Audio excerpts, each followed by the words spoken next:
नमस्कार दोस्तों।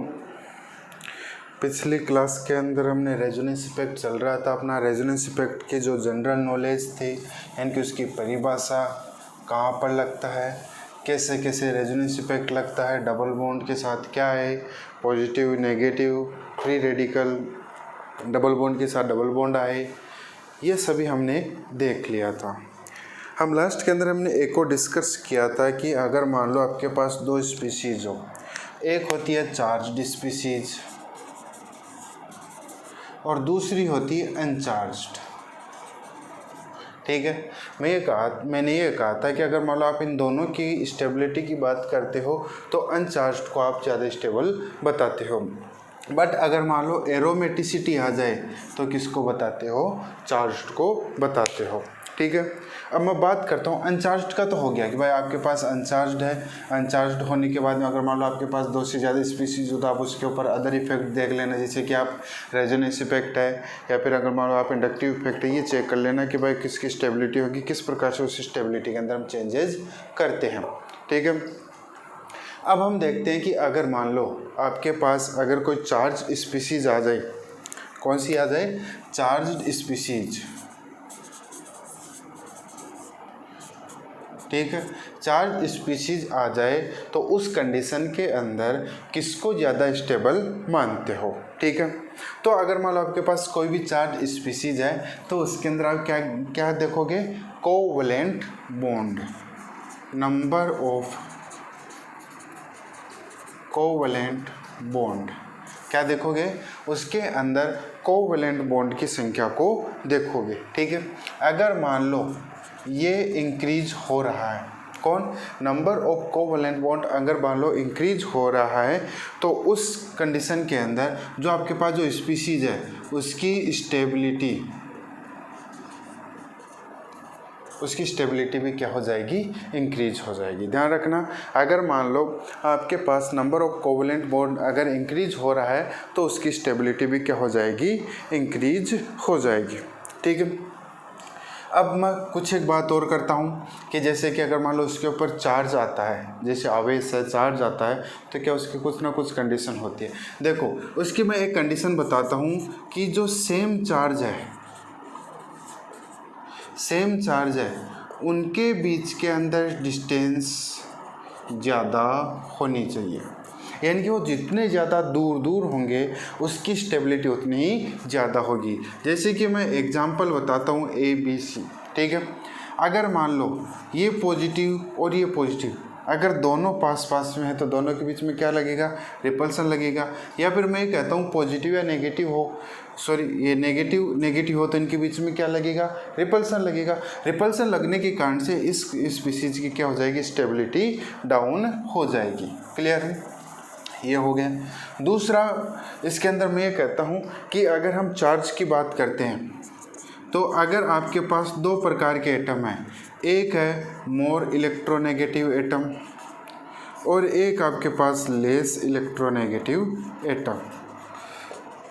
दो प्रकार के एटम हैं, कौन कौन से हो गए? एक हो गया आपके पास मोर इलेक्ट्रोनेगेटिव एटम हो गया और दूसरा लेस इलेक्ट्रोनेगेटिव एटम हो गया। ठीक है, अगर मान लो मोर इलेक्ट्रोनेगेटिव एटम के ऊपर अगर पॉजिटिव चार्ज है, ठीक है, या फिर अगर मान लो इसके पास नेगेटिव चार्ज है, मोर इलेक्ट्रोनेगेटिव एटम के पास पॉजिटिव या लेस इलेक्ट्रोनेगेटिव एटम के पास नेगेटिव है, तो ये इस टाइप का जो कंपाउंड है वो क्या होगा? लीस्ट स्टेबल, यानी कि उसकी स्टेबिलिटी बहुत ज़्यादा कमज़ोर होगी। या फिर मैं ये भी कह सकता हूँ कि अगर मान लो मोर इलेक्ट्रोनेगेटिव एटम है, उसके पास नेगेटिव चार्ज हो और लेस इलेक्ट्रोनेगेटिव एटम उसके पास पॉजिटिव चार्ज हो, तो वो स्पीशीज क्या होती है? मोर स्टेबल होती है। ठीक है, तो दोनों में से एक याद रख लो, दोनों याद रखने की ज़रूरत नहीं है। अगर आपको ये याद रहता है तो ये याद रख लो, इससे पिछले वाला याद रहता है तो आप वो याद रख लो। दोनों में से आप कोई सा भी याद रख सकते हो। ठीक है, चलो मैं इसके कुछ 2-3 एग्जाम्पल करवाता हूँ, उस एग्जाम्पल के बेसिस के ऊपर आपको कम्प्लीटली समझ में आ जाएगा। पर एक चीज़ ध्यान रखना, उसका अगर चार्ज स्पीशीज है तो उसके अंदर सबसे पहले क्या ज्ञात करोगे? Covalent bond. अगर उसके अंदर कोवैलेंट बॉन्ड जितने ज़्यादा होंगे उसकी स्टेबिलिटी उतनी ही ज़्यादा होगी। ठीक है, मैं सबसे पहले एग्जांपल ले रहा हूँ CH3 C double bond OH, ठीक है। इसके अंदर हम क्या करवाते हैं, रेजोनेंस करवाते हैं। तो देखो इसके अंदर रेजोनेंस हम किस प्रकार से करवा सकते हैं, पहला हम करवा सकते हैं, इसको तोड़ेंगे इधर, ठीक है। तो क्या बन गया, CH3 ऑक्सीजन के ऊपर नेगेटिव, इसके ऊपर पॉजिटिव OH, ठीक है, ये हो गया। दूसरा यहाँ पे इसको मैं इस साइड में ले आऊँ, लोन पेयर को अगर इस साइड में ले आऊँ तो CH3C ऑक्सीजन के ऊपर negative, double bond OH positive, और इसके ऊपर क्या आएगा, कोई चार्ज नहीं आएगा। क्लियर है, ये हो गया। क्या और भी पॉसिबिलिटी हो सकती है, हो सकती है। एक और पॉसिबिलिटी कर हो सकती है, कौन सी, देखो मैं अगर इस बॉन्ड को इधर ले आऊँ, हालांकि होती नहीं है, फिर भी अगर मान लो मैं इसको इस साइड के अंदर तोड़ दूँ तो ऑक्सीजन के ऊपर कौन सा चार्ज आएगा, पॉजिटिव चार्ज आएगा, और इसके ऊपर कौन सा चार्ज आएगा, नेगेटिव चार्ज आएगा। मैं इसको नाम दे देता हूँ A, इसको B, इसको C और इसको D। अब मैं इन चारों की स्टेबिलिटी की मैं बात करता हूँ। तो इसके अंदर आप सबसे पहले क्या ज्ञात करोगे, कोवैलेंट बॉन्ड की संख्या ज्ञात करोगे, ठीक है। किसकी संख्या ज्ञात करोगे, कोवैलेंट बॉन्ड की संख्या ज्ञात करोगे। देखो इसके अंदर मैं ज्ञात करता हूँ कोवैलेंट बॉन्ड की संख्या 1, 2, 3 और 4। कोवैलेंट बॉन्ड कितने हैं इसमें, 4 हैं, ठीक है। अगर मैं इसकी बात करता हूँ तो इसमें कितने हैं, 1, 2, 3 और 4। इसमें भी कितने हैं, 4 हैं। इसमें कितने, 1, 2 और 3। इसमें भी 3 हैं और इसमें भी 3 हैं, ठीक है। देखो इसके ऊपर तो कोई चार्ज नहीं है, आवेश नहीं है, तो इसकी स्टेबिलिटी तो हम सबसे ज़्यादा कहेंगे। देखो मैं स्टेबिलिटी का ऑर्डर कहता हूँ,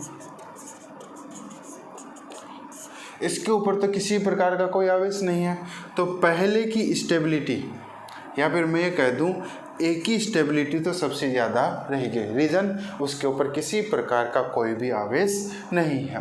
क्लियर। अब बात करते हैं इन बाकी के B, C और D के अंदर से, तो बताओ किसकी ज़्यादा होगी। देखो मैंने ये कहा था कि अगर चार्ज स्पीसीज हो उसके अंदर आप सबसे पहले क्या चेक करोगे, नंबर ऑफ कोवैलेंट बॉन्ड। तो नंबर ऑफ कोवैलेंट बॉन्ड सबसे ज़्यादा किस में है, C वाले में, तो इसकी स्टेबिलिटी सबसे ज़्यादा होगी। अब बात करते हैं B और C, ठीक है, सॉरी B और D की बात करते हैं। दोनों में कोवैलेंट बॉन्ड सेम है, ठीक है। अब देखो इसके अंदर हल्का सा मोर इलेक्ट्रोनेगेटिव एटम, देखो मोर इलेक्ट्रोनेगेटिव एटम के ऊपर कौन सा चार्ज है, पॉजिटिव चार्ज है। और अगर मोर इलेक्ट्रोनेगेटिव एटम के ऊपर अगर पॉजिटिव चार्ज आता है तो उसकी स्टेबिलिटी बहुत ज़्यादा डाउन हो जाएगी। और हम ये कहते हैं कि जो इलेक्ट्रोनेगेटिव एटम के अंदर जो जिन एटम्स की इलेक्ट्रोनेगेटिविटी ज़्यादा होती है वो पॉजिटिव चार्ज की रखने की उनकी कैपेसिटी क्या रहती है, बहुत ज़्यादा कम रहती है। रीज़न, उसकी स्टेबिलिटी डाउन हो जाएगी। क्लियर है। तो सबसे ज़्यादा स्टेबिलिटी किसकी होगी इन दोनों में, B की, और सबसे कम किसकी हो गई, D की। ये आ गया इसकी स्टेबिलिटी का ऑर्डर। क्लियर है। और देखें 2-3 एग्जांपल देखते हैं। अगला एग्जांपल और करते हैं। ये तो सभी के समझ में आ गया।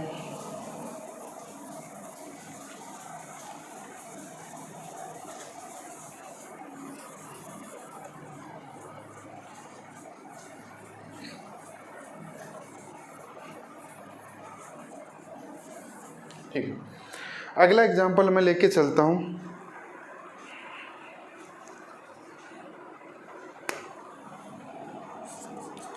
CH2N double bond triple bond nitrogen, ठीक है।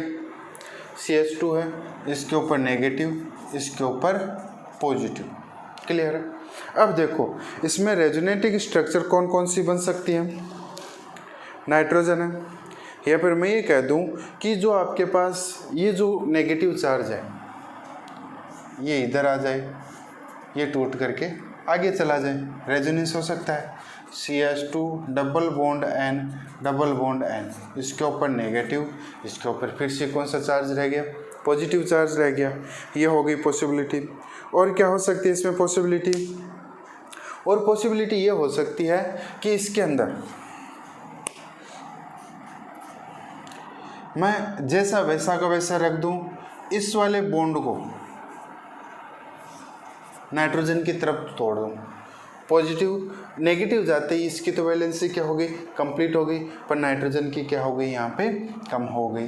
तो CH2N डबल बॉन्ड N, इसके ऊपर पॉजिटिव चार्ज, इसके ऊपर नेगेटिव चार्ज, ठीक है। इसको मैं A, इसको B, इसको C। क्लियर है। और भी हो सकती है पॉसिबिलिटी, देखो देखो इसमें और भी हो सकती है कि नहीं हो सकती है।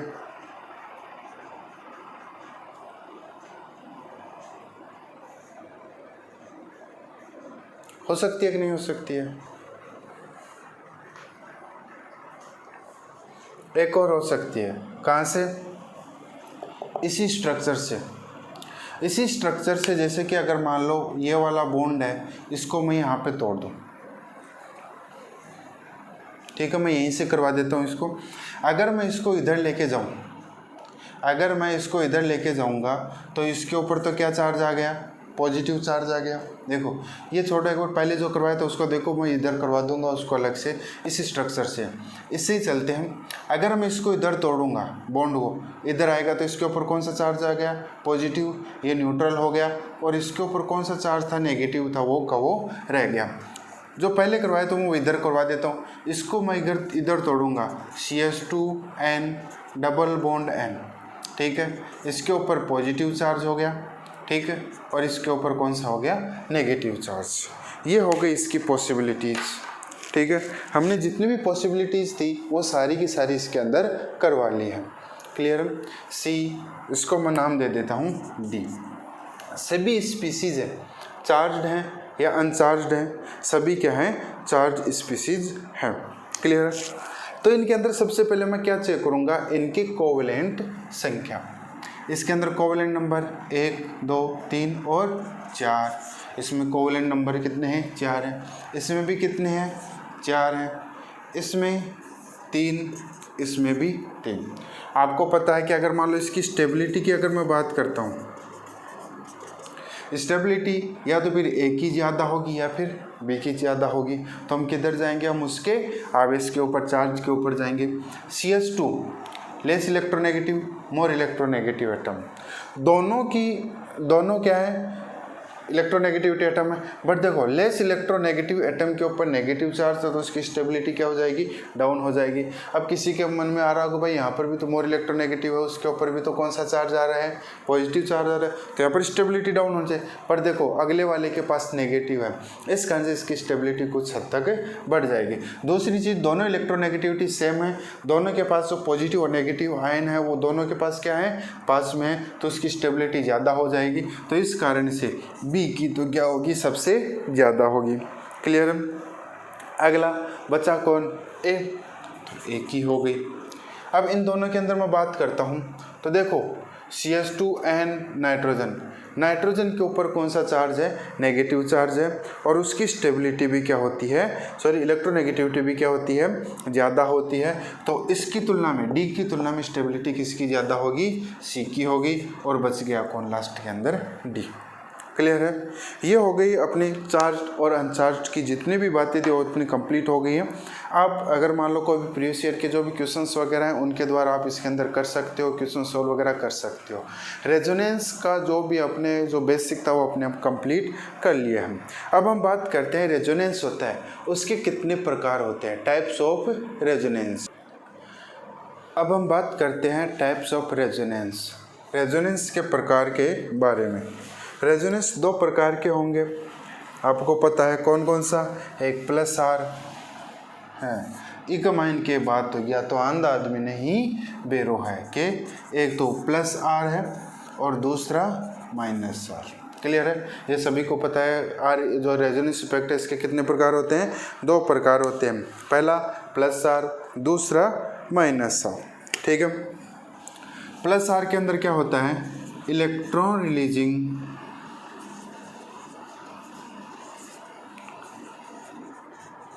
Resonance effect. क्या होता है, इलेक्ट्रॉन रिलीजिंग रेजोनेंस इफेक्ट होता है। उसकी नेचर जैसे कि अगर मान लो आपके पास कोई ग्रुप लगा हुआ है, एलिफेटिक के अंदर बात करता हूँ, दूसरा एरोमेटिक के अंदर अगर मान लो मैं बात करता हूँ कोई ग्रुप लगा हुआ है, अगर उसके पास लोन पेयर है अगर ये लोन पेयर दे रहा है, दान कर रहा है, तो कौन सा इफेक्ट लगेगा? प्लस आर इफेक्ट लगेगा। ठीक है, अगर ये दान कर रहा है, दान करने के कारण से उसमें रेजोनेंस आ रहा है, तो वो क्या हो गया आपके पास? प्लस आर इफेक्ट हो गया। क्लियर है? दूसरा आपके पास माइनस आर है। माइनस आर को क्या बोलते हैं? Electron withdrawing resonance effect. इसकी खास बात क्या है? ये खींच लेगा, छीन लेगा। जैसे कि अगर मान लो आपके पास कोई एलिफेटिक ग्रुप है, ये अपनी तरफ खींच लेगा, या फिर अगर मान लो आपके पास कोई एरोमेटिक ग्रुप है, तो इन डबल बॉन्ड को ये अपनी तरफ खींच लेगा। ठीक है, ये हो गया आपके पास इलेक्ट्रॉन विड्रॉइंग ग्रुप। क्लियर है? Plus R minus R. अब बात करते हैं प्लस आर और माइनस आर के कुछ एक ग्रुप के बारे में या कंपाउंड के बारे में, कौन सा प्लस आर की तरह व्यवहार करेगा और कौन सा माइनस आर की तरह व्यवहार करेगा। मैं सबसे पहले बात करता हूँ प्लस आर की। देखो, मैं इसके अंदर उनका किसी प्रकार का कोई ऑर्डर नहीं ले रहा हूँ, मैं एक रेंडमली तरीके से लिख रहा हूँ। देखिए भाई, कौन कौन से ग्रुप हैं, उनका प्लस आर इफेक्ट होगा और कौन सा माइनस आर इफेक्ट होगा। मैं सबसे पहले प्लस आर के बारे में लिखता हूँ।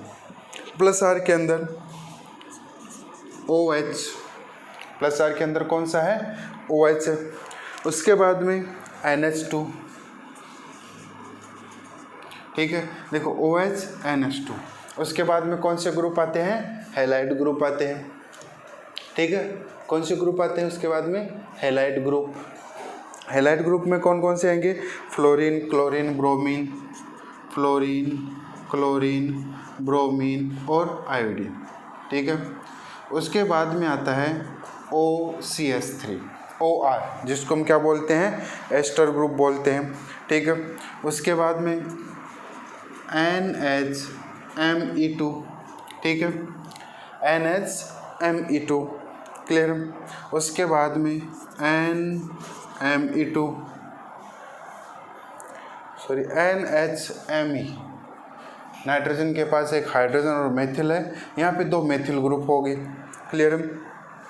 उसके बाद में OCOCH3। ठीक है, ये ग्रुप हो गया।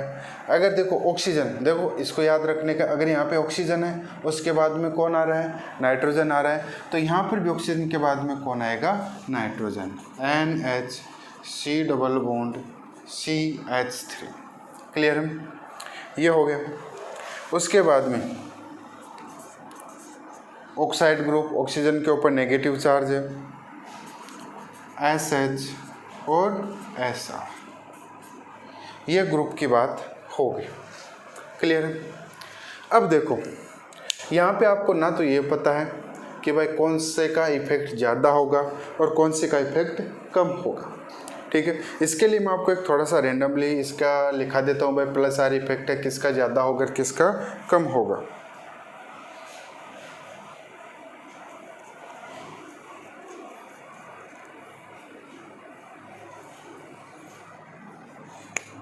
ठीक है, मैं इसका ऑर्डर लिखा देता हूँ। देखो, यहाँ पे सबसे पहले मैं बात करता हूँ NH2 की। ये ध्यान रखना क्या है? इम्पोर्टेंट है। सबसे पहले मैं बात करता हूँ NH2 की। तो बताओ NH2 का इफेक्ट OH या OR से ज़्यादा होता है या कम होता है? क्या होता है? ज़्यादा होता है। NH2 का जो इफेक्ट है, प्लस आर इफेक्ट है, OH और OR की तुलना में क्या होता है? ज़्यादा होता है। क्लियर है? और NH2 का और किस किस में? यहाँ पर भी तो NH है, इसकी तुलना में भाई यहाँ पे हमने एक हाइड्रोजन लगा करके ही तो ये COCH3 लगाया है, तो इसकी भी तुलना में इसका भी क्या इफेक्ट क्या होता है? ज़्यादा होता है। तो NH2 का इफेक्ट NHCOCH3 से ज़्यादा होता। क्लियर है? ये हो गया। अब बात करता हूँ कि OH और OR का। OH या OR का, देखो ऑक्सीजन किस किस में आ रहा है? इसमें भी आ रहा है और OCH3 में भी आ रहा है। ठीक है, तो देखो इस OCH3 का तो हम देखो बहुत कम याद करते हैं कि भाई इसके अंदर इफेक्ट होगा नहीं होगा। बात किसकी करते हैं? यहाँ से। यहाँ से हाइड्रोजन हटा दिया और क्या लगा दिया OCO3। इसकी तुलना में भी इसका इफेक्ट क्या होता है, ज़्यादा होता है। कौन सा, प्लस आर इफेक्ट OHOR का OCO3 की तुलना में ज़्यादा होता है। और भी ग्रुप हो गए, ठीक है। देखो मैं इन दोनों ग्रुप की बात करता हूँ, इन दोनों के अंदर से OCO3 और NHCO3, यहाँ पर बताओ NH2 का इफेक्ट ज़्यादा है या फिर OH का, NH2 का ज़्यादा है, तो इसका भी इफेक्ट क्या होगा, ज़्यादा होगा। तो NHCOCH3 का जो प्लस आर इफेक्ट है वो आपके पास COCH3 की तुलना में क्या होगा, ज़्यादा होगा। क्लियर है। अब बात करते हैं कि भाई चलो ठीक है, आप यहाँ पे OH और OR को लिख रहे हो, यहाँ पर भी OH और OR को कंबाइन लिख रहे हो, क्या इनके अंदर भी डिफरेंस होता है कि होता है। किसका, देखो OH और OR में से, इसमें से किसका होगा, आपको पता है एस्टर ग्रुप से ज़्यादा प्रबल इफेक्ट कौन दर्शाता है, एल्कोहल ग्रुप दर्शाता है। ये होगी इसकी इम्पोर्टेंट बातें। क्लियर है। ये हो गया आपके पास प्लस आर इफेक्ट। ध्यान से इसको नोट कर लेना, अगर कोई स्क्रीनशॉट लेना चाहे तो इसका स्क्रीनशॉट भी इसका ले लेना, ठीक है। ओके, अब मैं बात करता हूँ माइनस आर इफेक्ट की। किसकी मैं बात करता हूँ, माइनस आर इफेक्ट। देखो माइनस आर इफेक्ट है, इसके बारे में देखो। सबसे पहले मैं बात करता हूँ कि नोट फर्स्ट, अगर कोई भी ग्रुप जुड़ा हुआ है, उस ग्रुप के पास में अगर कोई सराउंडिंग एटम जुड़ा हुआ है, अगर उसकी इलेक्ट्रोनेगेटिविटी ज़्यादा है तो वो इलेक्ट्रॉन को क्या खींचेगा, अपनी तरफ खींचेगा। इस कारण से उसके ऊपर कौन सा इफेक्ट लगेगा, माइनस आर इफेक्ट लगेगा। जैसे कि आपके पास कोई ये कंपाउंड है A डबल बॉन्ड B, अगर इसकी इलेक्ट्रोनेगेटिविटी अगर ज़्यादा है, अगर इसकी इलेक्ट्रोनेगेटिविटी ज़्यादा है तो उस कंडीशन के अंदर कौन सा इफेक्ट शो होगा, माइनस आर इफेक्ट शो होगा। ठीक है, कौन कौन से होते हैं, जैसे कि लिखते चलो, carbon triple bond and cyanide होता है। क्लियर है। दूसरा कार्बन डबल बॉन्ड N, ठीक है। यहाँ पे आप NH2 वगैरह कुछ भी हो सकता है वो आप देख लेना, ठीक है। लेकिन अब यहाँ पे क्या हो रहा है, इलेक्ट्रोनेगेटिविटी ऑक्सीजन की तुलना में, ऑक्सीजन की बात करें कि इसकी इलेक्ट्रोनेगेटिविटी क्या होती है, ज़्यादा होती है। और भी होते हैं लिखते जाओ, COCH3 हो गया। क्लियर है। आपके पास NO2 हो गया, ठीक है। उसके बाद में कार्बोक्सिलिक कौन सा इफेक्ट शो करता है, माइनस आर इफेक्ट शो करता है। उसके बाद में OR, ठीक है, ये कौन सा हो गया, एस्टर हो गया। C double bond NH2, clear है। और एक और सल्फाइड ग्रुप के बारे में लिख लो, OH। बट ऐसा नहीं कि भाई ये इतनी होती है, और भी बहुत सारे होते हैं, अपन जनरली हम यही यूज में लाते हैं। बट उसकी कंडीशन क्या होगी कि इसके ऊपर जो सराउंडिंग एटम है, यानी कि ये तो उस ग्रुप जो आपके पास एलिफेटिक या एरोमेटिक श्रृंखला से जुड़ा हुआ रहेगा, और उसके पास में कार्बन से ये जो एटम्स हैं, देखो इनकी इलेक्ट्रोनेगेटिविटी आपके जो जुड़ा हुआ एटम है उससे क्या होती है, इलेक्ट्रोनेगेटिविटी ज़्यादा है।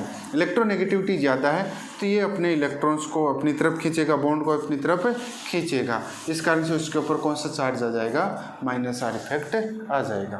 क्लियर है। ये हो गया माइनस आर इफेक्ट का एक। दूसरा कि अगर मान लो आपके पास कोई एक ऐसी स्पीशीज जुड़ी हुई है जिसके अंदर d ऑर्बिटल क्या है, खाली है, ठीक है। क्या खाली है, d ऑर्बिटल खाली है। तो दूसरा नोट क्या हो गया, species have vacant d orbital. दूसरी कंडीशन क्या हो गई, स्पीशीज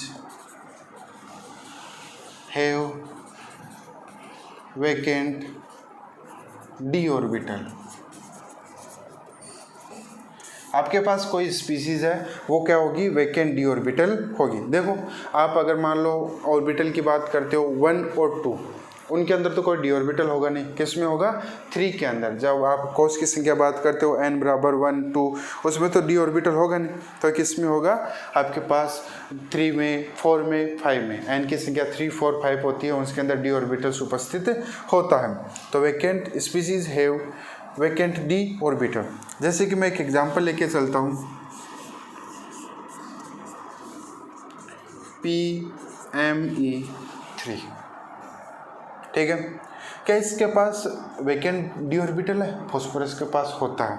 तो ये वाला बॉन्ड टूट करके इधर आएगा, तो इसके अंदर रेजोनेंस Me3, इसके ऊपर पॉजिटिव और नेगेटिव, और ये जो रिंग होती है वो एक तरीके से न्यूक्लियोफाइल की तरह व्यवहार करती है। अब मैं बात करता हूँ कि इसके अंदर जो बॉन्ड होता है, जो ये पाई बॉन्ड बनता है, इसके पास कौन सा है? पी ऑर्बिटल के कार्बन है, कार्बन के पास पी ऑर्बिटल होता है। फॉस्फोरस के पास कौन सा है? डी। तो ये जो पाई बॉन्ड बनता है वो किस प्रकार का बनता है? डी पाई पी पाई प्रकार का बॉन्ड बनता है। क्लियर है? इसके अलावा PMe3 के अलावा फॉस्फोरस के नीचे कौन आता है? आर्सेनिक आता है, ठीक है। और कौन आता है? एंटीमनी।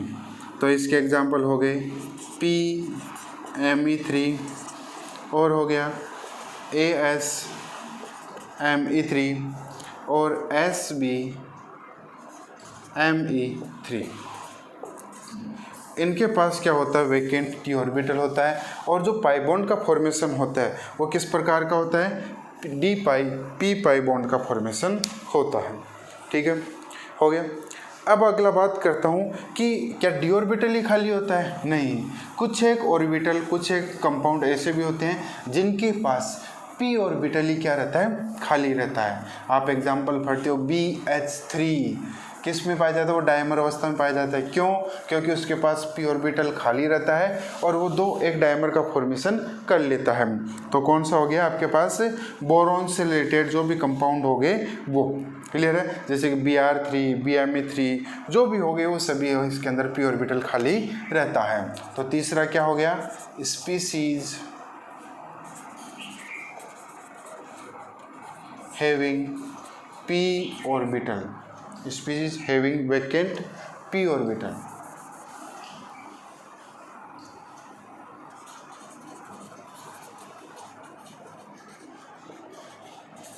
ठीक है। कौन सा एग्जांपल? मैं बात करता हूँ डायरेक्ट Br3 की। BMe3 हो गया, ठीक है। कौन सा हो गया? सॉरी, Br3 Br3 हो गया, BMe2। क्लियर है? और बोरोन ये Br2 ही आएगा। चलो देखते हैं इसको भी।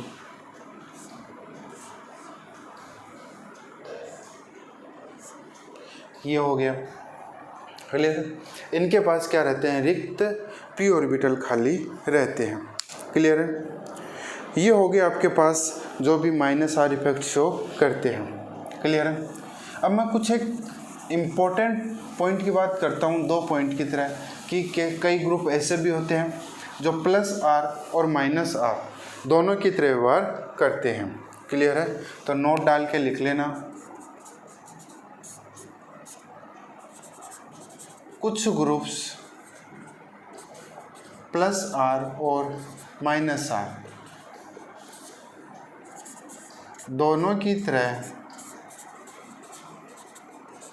व्यवहार करते हैं। ठीक है? Some groups behave as +r and -r effect. ठीक है? कुछ ग्रुप्स है वो +r और -r इफेक्ट की तरह व्यवहार करते हैं। मैं सबसे पहला ग्रुप लिखता हूँ नाइट्रोसो। यही होता है नाइट्रोसो। नाइट्रोसो ग्रुप के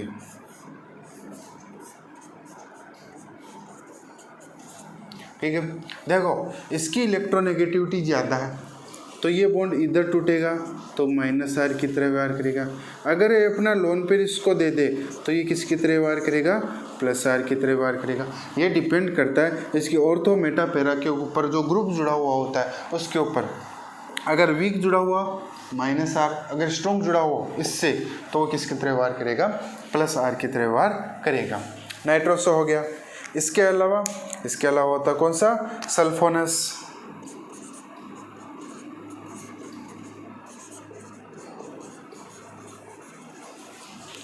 सल्फोनस ग्रुप है।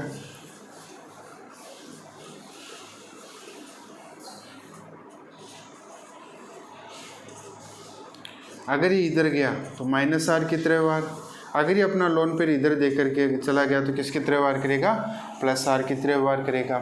और भी कोई से ग्रुप करते हैं कौन कौन सा, आपके पास विनाइल ग्रुप है,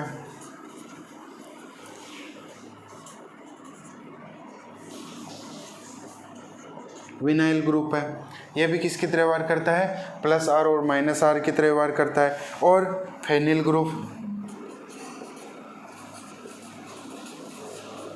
फेनिल ग्रुप भी प्लस आर और माइनस आर इफेक्ट की तरह व्यवहार करता है। क्लियर है।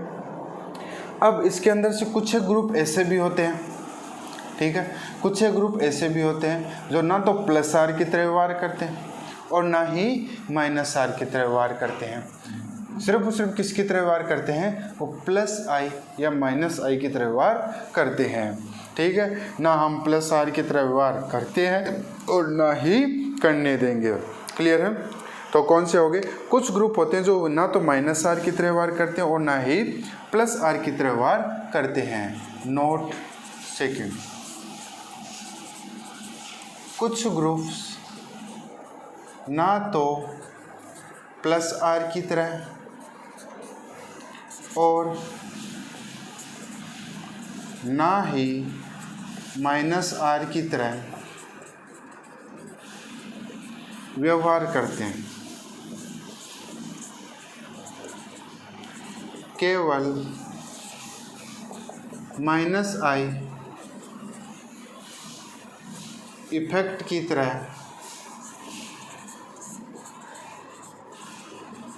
व्यवहार करते हैं। ना तो ग्रुप है ना तो प्लस आर की तरह व्यवहार करते हैं, ना ही माइनस आर की तरह व्यवहार करते हैं, सिर्फ और सिर्फ किसकी तरह व्यवहार करते हैं, वो प्लस माइनस आई की तरह व्यवहार करते हैं। एग्जाम्पल लिखता हूँ, NH3+ किसकी तरह व्यवहार करता है, ये सिर्फ माइनस आई, इसके ऊपर ना तो प्लस आर है, भाई प्लस आर कहाँ से होगा, लोन पेयर ही नहीं है इसके पास, कैसे व्यवहार करेगा, किसकी तरह व्यवहार करेगा, ये सिर्फ और सिर्फ माइनस आई की तरह व्यवहार करेगा। इसी से जुड़ा हुआ NR3 करता है, नहीं करता है, सिर्फ और सिर्फ किसकी तरह व्यवहार करेगा, ये माइनस आई की तरह व्यवहार करेगा। क्लियर है। और OF2+ और Cl2+ हो गए और NCl3+, यह ग्रुप है, ये किसकी तरह व्यवहार करते हैं, सिर्फ और सिर्फ आपके पास माइनस आई की तरह व्यवहार करते हैं, माइनस आई की तरह व्यवहार करते हैं, ना प्लस आई ना प्लस आर ना ही ये प्लस माइनस आर की तरह, ये किसी की तरह व्यवहार नहीं करते, सिर्फ से माइनस आर की तरह व्यवहार करते हैं। ठीक है, आज की क्लास के अंदर इतना ही।